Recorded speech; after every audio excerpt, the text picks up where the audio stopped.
Saya terus terang pada waktu kasus IKTP, saya dipanggil sendirian oleh Presiden. Presiden pada waktu ditemani oleh Pak Pratikno. Jadi saya heran, biasanya memanggil itu berlima, ini kok sendirian. Dan dipanggilnya juga bukan lewat ruang wartawan, tapi lewat masjid kecil itu. Jadi dijemput dari sana. Nah itu di sana, begitu saya masuk, Presiden sudah marah. Presiden sudah marah, menginginkan, karena baru saya masuk itu, beliau sudah teriak, hentikan. Kan saya heran, hentikan, yang dihentikan apanya gitu kan. Setelah saya duduk, ternyata saya baru tahu kalau yang suruh hentikan itu adalah kasusnya Pak Setnov. Ketua DPR waktu itu? Ya, Ketua DPR pada waktu itu mempunyai kasus IKTP. Anak Pak Lurah playing victim, tutup borok Pak Lurah yang terciduk intervensi KPK, rakyat sudah cerdas, bukti nyata di depan mata. Saya kira di situ Presiden Joko Widodo tidak pernah mengintervensi apapun ya. Dan bahkan saya lalu membela Presiden Joko Widodo. Ternyata apa yang selama ini kita lihat, kita dengar di media-media, ternyata ya Anda tahu sendiri lah. Bahkan saat ini satu persatu mulai terungkap. Saya sendiri rasanya nggak percaya. Tapi memang kondisi perpolitikan saat ini sangat-sangat di luar dugaan, sangat di luar nalar. Terutama apa? Terutama sejak diputuskannya MK. Yang notabene itu adalah adik ipar dari Presiden Joko Widodo, paman dari Gibran, setidaknya mengabulkan gugatan usia minimum Capres dan Cawapres di bawah 40 tahun bisa maju sebagai Capres dan Cawapres. Halo, selamat datang di channel Redaksi Jurnal bersama JJ. Keluarga kompaknya bukan main. Waktu Pak Lurah lagi disebut-sebut melakukan pelemahan KPK lewat memberikan posisi KPK ada di bawah ketiaknya dan dispil sama mantan pimpinan KPK, mendadak sang anak Pak Lurah langsung menjadi orang yang playing victim. Di sosmed Twitter yang sekarang sudah diubah namanya oleh Elon Musk menjadi X, ia membalas cuitan-cuitan yang menghina dirinya dengan makian yang kasar sambil berkomentar seolah-olah dia dizalimi. Padahal kalau mau dilihat, akun penghina tidak jelas. Mereka memang kelihatannya sedang memunculkan narasi-narasi yang menggelikan soal pembangunan sebuah nuansa kalau mereka sedang dizalimi. Padahal kita tahu bersama, yang zalim itu justru mereka. Anak Pak Lurah melanggar etika berat dan yang didampingi juga pelanggar HAM berat. Tapi kok seolah-olah mereka memposisikan diri sebagai orang yang paling dizalimi. Sindrom semacam ini menjadikan kita paham kalau negara ini sedang ingin dikuasai oleh segelintir orang untuk membangun kerajaan yang begitu menakutkan. Posisi sang penguasa sudah hampir 10 tahun, mulai digoncang.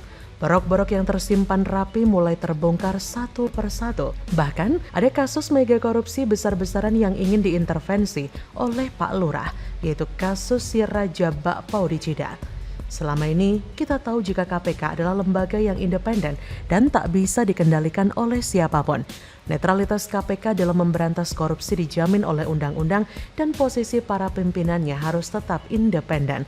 Memang KPK sempat disusupi kaum radikalis yang mendukung kerja-kerja korupsi dari Siwan Abbott. Tapi dengan undang-undang baru yang melemahkan KPK secara praktis, membuat KPK menjadi syarat kepentingan. KPK menjadi budaknya Pak Lurah. Kenapa? Karena Pak Lurah sempat memiliki relasi buruk dengan KPK saat si Raja Bakpao terjerat mega korupsi EKTP yang membuat heboh bangsa Indonesia dengan nominal korupsi yang menggiurkan dan menggelikan. Pak Lurah pun ingin kasus korupsi itu berhenti, tapi tidak bisa. Kasus itu sudah terlalu busuk kalau disimpan lebih lama lagi. Maka dimulailah drama-drama tabrak tiang, lalu pengacaranya juga bilang jidatnya muncul bakpao. Inilah yang membuat kepercayaan publik kepada KPK turun, karena adanya intervensi dari Pak Lurah yang takut kasusnya dibongkar. Bahkan Mahfud MD pun ikut membongkar bahwa di transaksi gelap ratusan triliun yang langsung membuat Kementerian Keuangan kerja keras untuk membongkar kasus tersebut bersama Pak Mahfud. Nah, konteks di atas menjadikan kita paham bahwa kenapa KPK harus dilemahkan dan diisi oleh mereka-mereka yang manut. Dan lebih jauh lagi, kemungkinan besar konteks ini menjadikan sang anak Pak Lurah untuk playing victim dengan narasi dizalimi. Bisa saja relawan mereka yang justru dinakodai untuk menyerang sang anak Pak Lurah. Sehingga anak Pak Lurah bisa playing victim, mencoba menutup kasus sang bapak yang intervensi di KPK. Kalau dizalimi, lapor saja kalau melanggar hukum. Cukup banget playing victimnya. Rakyat Indonesia sudah pintar. jangan dibodoh-bodohi. Bagaimana menurut Anda?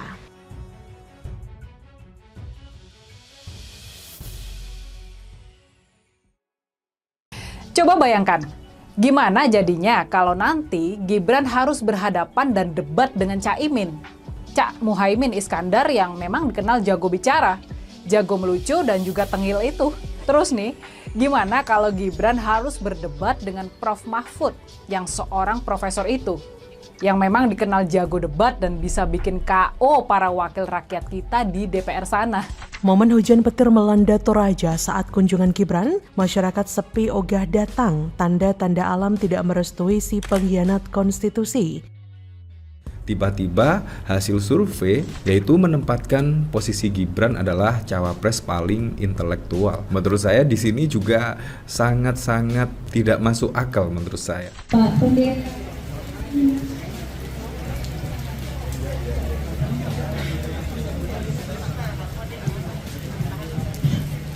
Halo, selamat datang di channel Redaksi Jurnal bersama JJ. Cawapres nomor urut 2, Gibran Rakabuming Raka, bersama dengan istrinya, Selvi Ananda, berkunjung ke Kabupaten Tanah Toraja dan Toraja Utara, Sulawesi Selatan. Gibran dan rombongan tiba di Plaza Makale, Tanah Toraja, Minggu 26 November 2023, sekitar pukul 12.02 WITA. Kunjungan tersebut merupakan bagian dari lawatan Gibran ke Sulawesi Selatan. Sebelumnya, Gibran menghadiri Jalan Sehat 1 putaran di Kota Makassar Sabtu 25 November 2023. Kedatangan Gibran di Tanah Toraja bersamaan dengan hujan yang turun cukup deras di wilayah Kota Makale.